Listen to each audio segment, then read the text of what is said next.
തീർന്നു കേട്ടത്. തീരാണ്ട് നിൽക്കൂ, വെട്ടി കീറി കളഞ്ഞില്ലേ? 18 വെട്ട. അത് അങ്ങനെ ചാവുന്ന തടിയൊന്നും അല്ല, തലയർത്തിട്ടാ കൂടും.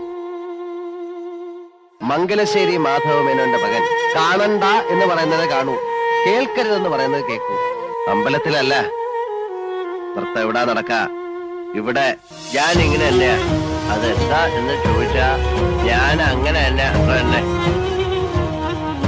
വലത്ത് നിന്ന് ആദ്യം ഭരതൻ, തൊട്ടടുത്ത് നിൽക്കുന്നത് കുഞ്ഞനൻ, ജീപ്പിന്റെ മേളിൽ കയറിയിരിക്കുന്നത് ഉറുപ്പ്, തൊട്ടപ്പുറത്ത് ചാടി നിൽക്കുന്നത് ഹൈദ്രു.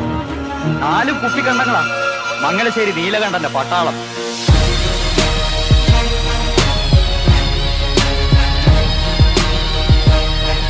നീ ഇപ്പോൾ അഹങ്കരിക്കുന്നുണ്ടാവും. നീലകണ്ഠനെ വീഴ്ത്തിയെന്ന് 10 ആളിന്റെ ബലവും ഇരുട്ടിന്റെ മറവും ഇല്ലാതെ നേർക്ക് നേരെ നിനക്കൊരു ചുക്കം ചെയ്യാൻ കഴിയില്ല.